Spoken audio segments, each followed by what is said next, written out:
left the car here. I showed up. This car was parked here with the keys in it. I couldn't stop myself. Here at Steve's, Chad's on his way. I'm pretty sure Chad's got his speed. What? I thought Chad just got his, said let's go for a rip. What is this? Did Check you? it out, man. What did you get? This is not your speed car. This is not my speed car. This is a Why you- 2024 Can-Am Maverick R with a transmission. No more belts. Beltless. Actually, I still have a belt, but it's not on the car. You know how many belts I've blown? You're the belt shredding machine. I am the belt shredding master. I've already shredded several belts. Let's hopefully you can keep this transmission together. Yeah. Well, we're gonna find out We are gonna find that out. soon enough. So this is Hey, gonna that's be. a pretty attractive car over there. What do I you don't got? know if we go attractive, but cool. So that is the thing. Is like, so my Pro R, my Wildcat, all these cars sit in my garage, and when my doors open to my house into the garage, I just look out there and I'm like, oh man, that's such a cool car. I can't wait to go rip. And then there's this car. The doors open. Look at the front of this thing. It's like Volkswagen Beetle meets the first Can-Am Maverick 1000. We got Steve out here clanking. Not he's quite he's sure. like, dude, this thing's ugly. Oh, he's gonna crush it. He's gonna crush it! Oh no! Don't crush it. Stop! Am I gonna keep Are you gonna keep it? it? Do we Well, crush it or do we keep it? Right now I have 3 cars. Crush it or keep it? Oh, keep it! He's keeping it. He's keeping it. Okay. Oh, my heart. Well, she doesn't look the best, but would you say you went for a rip today? It's pretty obvious. All right, so you got comms in it already. You were just I can't wait to show you the comms. awesome. Cool. You got a rugged comm setup, right? Rugged Yep, radio. We'll go into that. So I got 115 miles on this car already. You just went for a quick rip. How was it? So It doesn't win in looks, but I do feel like it wins in a lot of other categories. Yeah. What's your thoughts? when I was ripping your car on the track, I was not impressed. And then going out in the sand dunes in your car, I was like, oh, that's pretty awesome, you know? And then you let me drive it and I was like, that's really awesome. And then And then you bought one. and then I bought one. And it's like a surgeon. It's not as fun as the Pro R to drive. I will say that. It's not as rowdy. You're not high up, you know, when you're tail whipping. Like, this thing is very hard to lose control of, you know. It's like a scalpel. It's like a surgeon. It's just very it's very, you point it and it shoots, kind of like the But you got to point it hard though. Yeah, you that's gotta- one thing. If you're trying to just casual drive and drive it like casually out in the dirt and not like get aggressive with the steering wheel, your front end's going to push heavy. But if you get aggressive with the steering wheel and turn hard, I feel like, oh my gosh, this thing is impressive. And maybe that's driving style. I don't feel the pushing. Like I say, it's when you're going casual. Yeah. Like I didn't really notice the whole pushing Yeah. until I was trying to go slow for the drone shots, or when I was following someone else, if their pace was a little bit slower, it wasn't aggressive. That's when I noticed the push. Like I say, the second you get aggressive with the car, it's like, oh, I'm here to turn and I'm here to rip. Yeah. You know what I mean? Here's probably where I like the car the best. So you're going in. There's some narrow washes out here in Lake Havasu, and I don't like the narrow parts with this car. Yeah, when you're hitting the narrow washes and you can see there's a rut that's like 2 feet deep and you're about to go in it, you know, you really slow down with the other cars because you feel that body roll. You know, you may not be getting those tires off the ground, but it feels like you're going to. But you feel the body roll. And maybe the pushing is, I feel like more like the car's just going like this, but it's not going like this. You know what I mean? The pushing would be just the front end like pushing, but like in a rut, the thing's a champ in a rut. Yeah, it's It's really only crazy. when it's flat, like stuff like this ground right here, you know, if you were to try to turn right here and just be casual driving, that's when you get that push. Yeah. But if you just get aggressive with the steering wheel, then it's like, okay, I'm turning. Yeah. Not a big fan of, you know, I think the quality of my car is a little better than yours. But this flew off and hit me in the face. I was going like 50 miles an hour, and it was like, whoop, whoop, yeah, it's right falling off of mine. I got duct tape all over my car. So mine's not to the duct tape level yet. I am gonna figure out how to fix that.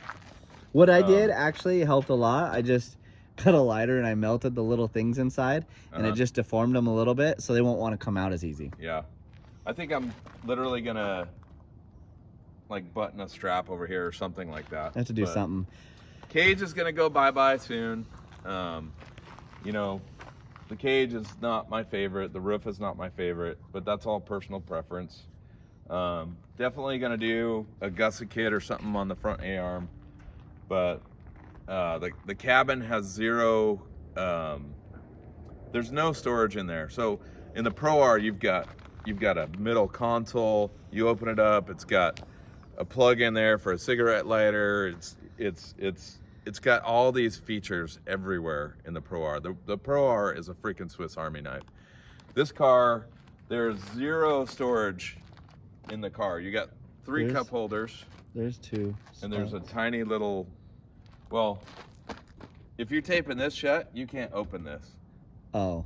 So that's... I can still open mine. Yeah, so I taped this shut and I couldn't open this. See, I made it so I could still open that. And then the little glove box. The little glove box. And then there is a little thing under the dash. Did you see that? You can't fit anything in the little glove box until you take the owner's manual out. Then you can fit stuff in it. Not a lot, but a little bit. Good. But yeah, the Pro R does have more storage. I don't know about the storage underneath. The Pro R does have more storage. Let's see what you're talking about here. It's nothing to get excited about, but the storage right here. Oh. But your radio comms. I have a radio in there now. So that's why you can't use that. Yeah. I agree. There is not near as much storage. storage. Check this out. There's a ton of extra storage under here, but you can't access it. You can't put anything under there. It's hard to get like anything big in there and out. So if we just got rid of that, maybe, I wonder if that would help. Yeah, it's like get rid of this whole shield. But I will say this: I've had my phone come out of my pocket on the other side and fall down in there. If you're not careful, you do not want your phone down in there because it'll go under there and go under and you could lose it. Let me show you something. So I was doing some rough roads. Phone. Right there. That's where their phone goes. Okay. And I didn't lose it. But this thing here. So this is what they give you. Actually, it's quality. In reality, the foam piece, when they put my car together, they thought it was just packing, so they threw it out. But they give you like a little foam ice cream sandwich to stick your phone. And this is really what you're supposed to do. I'm not kidding. You stick your phone in the little ice cream sandwich. Plug it in. And then you plug it in. And this is your navigation now. You go to the BRP Go app. This is your navigation and the little ice cream sandwich. Stick it in here.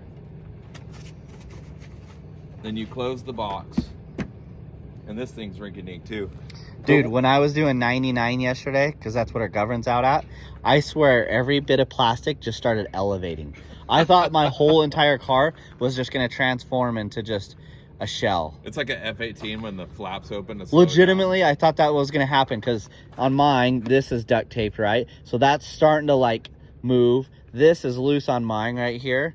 That was starting to move. Yeah. This, like everything just started at 99, which that's where she governs out at. Yeah. We found out everything was just like about ready to just disconnect. I think the build quality on mine, as far as the plastics, are maybe a little bit better than mine. Yeah.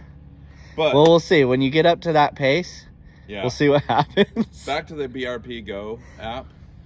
So the second you start hitting bumps, it's like your wire has lost connection. Oh, no way. It's worthless.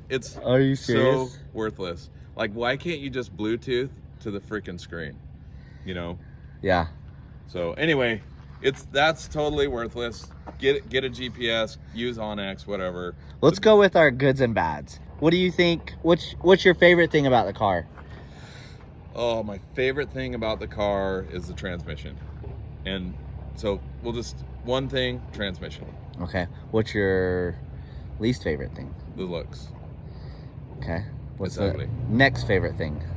Next favorite thing is the motor. So the motor has 3 different engine modes, and it's powerful and it's fast, and you never are out of power. And it's very they're night and day different engine modes, like big time night and day. Yeah. It's not little difference. Yeah. That's one thing they knocked it out of the park in my opinion there. Yes. Like there is like, I'm going to cruise around town with the wife mode. And then there's, dude, I want to go rip hard, but I'm not doing a drag race mode. Yeah. And then there is, I'm drag racing and going to the dunes. Yeah. And yeah, the modes are surprisingly different. They're massively different. Yeah. What's your other worst thing about this car? I'll show you. So UTV. So storage, I'm not a big fan of. There's no storage in the car. So come over here. I'll show you the solution. One of the solutions, which is a really cool solution. So. Okay, you already got some of these. Man, you've already I bought done stuff. I haven't done a thing with mine except for paddles. Yeah, and I'm gonna show you these boxes. So basically, it looks like a little drain plug in there, and you just turn it, and it's out. That's nice. I like that. That was quick. And I really only. That's your least favorite or your favorite thing now? I'm confused. Well, here's your least favorite thing was the storage. Now you have a solution. I had to pay. How much do you think I paid for? Way too much. $400. Do you think I had to pay for these things? 200 a pop. 200 a pop. Yeah, that's a bit much. And it's not the best fitment either. And check this out. Well, you popped it in and out. These just come off. Shoot. Okay. So. This is concerning. But it works. I mean, it works. Okay. $50,000 car, like, I don't think it's worth $50,000. So maybe 45. Because that's what it really is. Yeah. Because after you pay it out the door, that was your out the door. Retail is 44.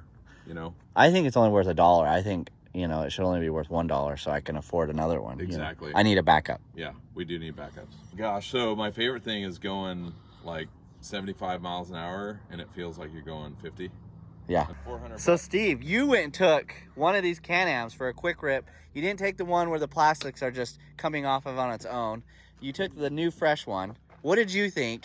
Now, because you have a Pro R4 too, so all three of us are coming from Pro Rs and now driving these Maverick Rs. Where are you at with the Maverick R? Wait, I'm gonna predict that he's gonna feel how we felt the first 15 minutes. But which isn't great. The first 15 minutes is not fun in the new car. Okay. All of my excitement about the new car was around the DCT, that new double clutch transmission. I do own a Chevrolet product that has it, and it's just seamless and amazing. Slightly disappointed. It was quite a bit clunkier than I expected. Absolutely effective though. I mean, it took me a little while to get used to all the new sounds and a lot to get used to. The new car is a lot. It's more race car like than I expected for sure. It's more business than I expected. This thing's straight up serious. And if you drive it like that with that intent, it works extremely well. It doesn't like casual driving. Unless you put it in eco mode and you plan on, you have to be in that mindset. Yeah, now I did drive it in the desert. I mean, I did a full rock run today with the car, and I was very careful not to get flats because I know about these odd tires. That is still something. What is up with the white wheels?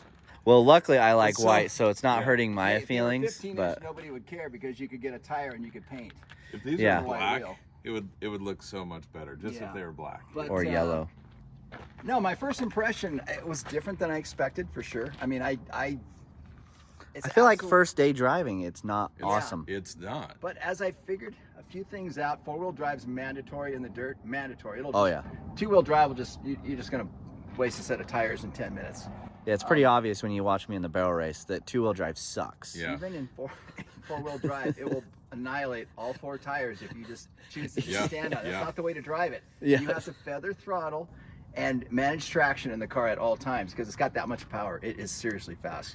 It's crazy, like when you're at 75 miles an hour and then punch it, you're still going. Yeah. It's not like, oh, I'm trying, I'm going a little, it's like, no, we're going still after 75. You're just gonna keep pulling.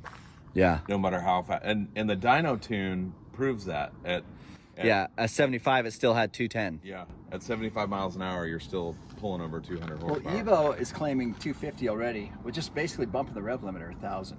Yeah. They pulled another 25 horse. And to me, it was short shifting. I was getting angry with it because it kept, in my mind, it was short shifting. I'm like, why did it shift so soon? Why yes, did it shift? I'm with you on that. I was looked in the tach, it was shifting at 70, it was 8,000 RPM every shift.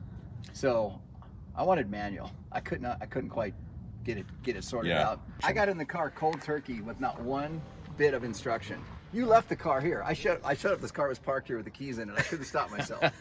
So I literally got in the car with zero. I've never read a manual. So maybe I did okay. Yeah. But I mean, I was. That's how I was too. I mean, you know, when you buy it, the guys that you buy it from, they don't know anything about They know it. less than you do. Yeah. They were asking me You've done questions more when I bought it. research, and I've done more research than they have, you know? Yeah. Super fast, super easy. well, I can say this. After 15 minutes of driving it, on my way back in, I had to remind myself I did not own it. I had to speed it. I mean, I was starting to see speeds way. I mean, it's a seriously fast car. I'm not really worried about you wrecking it. Yeah. What's a couple of your favorite things about this new Can-Am, the Maverick car? The transmission, hands down. But that's everybody's. Is there anything? Lack of a belt, you know. I mean, that's the no belt. It's a game changer. Yep. Now, is all that stuff going to live? That's the big question. That's the huge question. Because that's why I bought a 2-year warranty. I've owned many V8 powered, like Class 1 cars. I've had a bunch of them. We always went to a torque converter to get rid of the clutch to soften it up so the transmission would try to live for like 1 year. We got a year out of a tranny. That was great. And then word Albans came. Those are, and Albans cost as much as this whole car almost. Those fixed the problem too, but we still had to run torque converters. That's the next thing. Are they going to put converters in these eventually? Get rid of the clutch? Who knows? Yeah. This is the next, I feel like this is the next generation car. This is going to change the game forever. And I feel like it's the cutting edge. You guys know I hate changing belts in every car I'm in. And horsepower and belt life are directly related. Yeah. So the only negative I see as far as this has got a ton of power and it's got a lot of juice, you know, and it's fast. But man, you can go buy a Pro R and throw a LaRue turbo on there or a Evo and you're a rocket ship. I don't feel like people want to put, like, after talking to LaRue, like, this was the only bummer. I was like, dude, are you guys going to start just smashing on the Maverick R and figuring something out for it? And they're like, it just doesn't have the potential that the Pro R has with that 4-cylinder. Pro R is the best car. If you're looking for a drag, you know. Yeah, well, we start talking 700-800 horsepower. 2-liter motor is a 2-liter motor. Yeah. But this still is going to go to 300, I think, with stock turbos and some flashing. Yeah. And that's what I'm excited about, because that's where I want to be. I still want to be able to run just your good old pump gas in Havasu. There's not E85 that's accessible. Pro R is the best car for the money, but like I was watching Mitch Guthrie, he was winning the Silver State 300 with this Pro R, right? He was beating the Can-Ams. He was beating them all and had a big lead on him. Guess what? Broke a belt. He broke a belt and he did not win. And so it's like, hey, the Pro R is really, really awesome car, but she still has a belt. Yes. Yeah, the rubber band is the weak link. Yep. You know, it's always going to be. How much longer do you think till Pro R has a turbo on it from the factory? 6 months? Yeah, I don't know on that one. Yeah. That's my guess. We're super excited for Chad for getting his new Maverick R. He's going to be ripping so much faster. Here we go. Stay tuned. And if you'd like to support us on our Patreon, help us out for a couple bucks. We'd really appreciate it. It goes a long ways. Thank you all, and thanks for subscribing and watching.